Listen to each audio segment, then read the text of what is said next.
I want a painting to look the way music sounds. I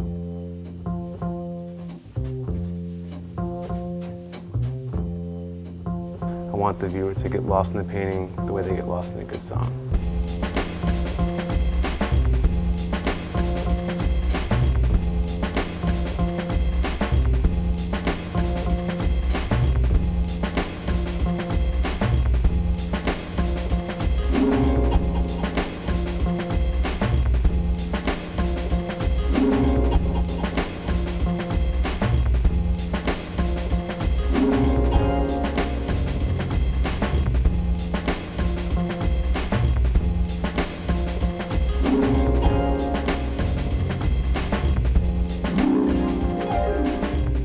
And this is my office over here.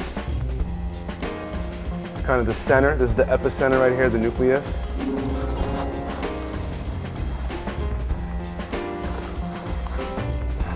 So these are like these pieces that I did in my, my early street pieces. These are from 1990, 91, 92. Yeah, this is all early 90s. When I was in Puerto Rico, I was about 13 and I saw Star Wars on PBS out there. And like the second day after I saw it, like I just started like bombing like my aunt's chicken houses and like going down to the river and like painting on the boulders and like, just tagging like my name. And then I came to Chicago and I just started going bananas out here.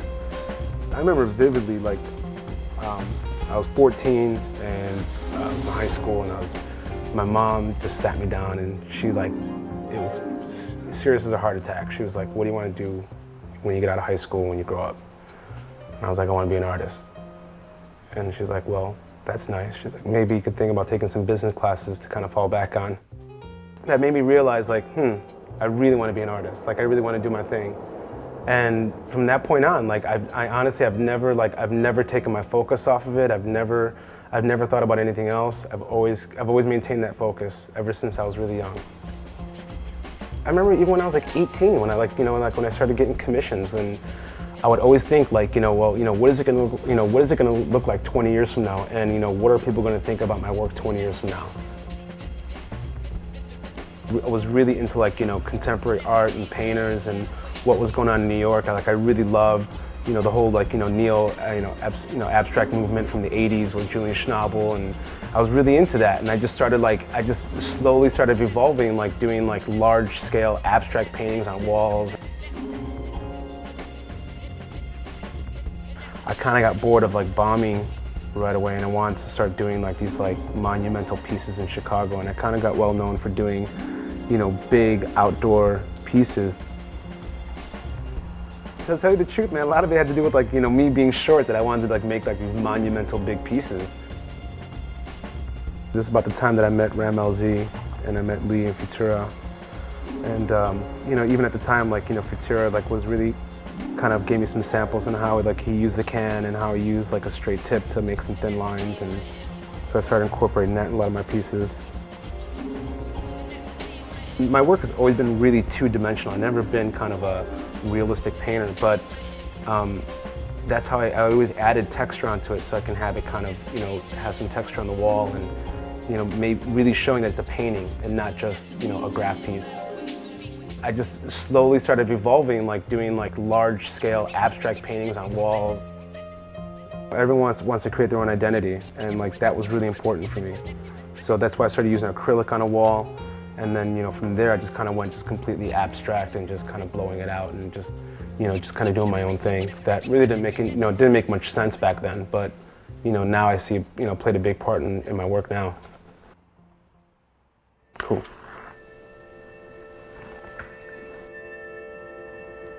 Graph in hip hop just got so redundant and so repetitious that it just started boring me. And I needed something else. I needed to kind of push myself more. I'm just being critical, man. I'm being critical because I'm critical of myself, of my own work, and I think that you need to be critical in order to push something. I think you need to be critical in order to actually make somebody be more innovative. I'm really blessed and like fortunate to be part of like hip hop culture in Chicago at that early time. I like holding on to my history. I don't have to live it though. I don't have to walk in the shoes every single day. It's part of my history, it's tattooed on my body, it's part of who I am. I'm not trying to capture those memories. You know, I have that shit in my head and I have that shit on photos, and it's like, I'm not trying to relay that on canvas. That's what kind of bogged a lot of people down in Chicago, is that they just, you know, they were so hardcore and they wanted to just keep to painting.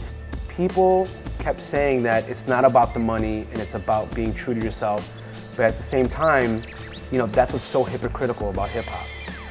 That's what kills me. It's like, then you got guys trying to like market t-shirts, marketing, you know, fuck, I've seen fucking panties.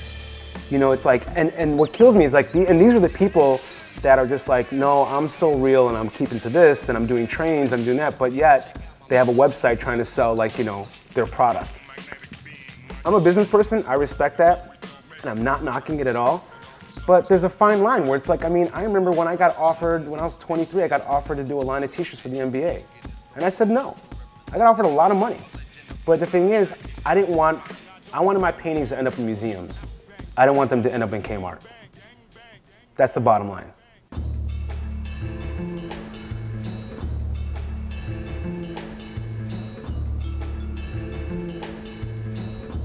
This is only a third of what the actual painting is. The actual piece is 60 feet long. I made the piece so it can be exhibited and as either one piece or it can be exhibited three separate ways. I like keeping the concept of like making the paintings really two-dimensional, but having that extra layer and that extra effect. And all these glass beads are all put on by hand. You know, a lot of these are actually kind of taken from like, you know, putting a track into the recording studio on the computer and just seeing like how, you know, how the bars relate to the music and to the sound and the space between them. And then sometimes I just kind of just take that and I put it onto the canvas. It's probably like one of my most ambitious projects, and I mean, financially, it was just like, I mean, it just cost so much money just to produce. We just kind of really believed in it and like, you know, invested all of our time and money into it. No risk, no rewards.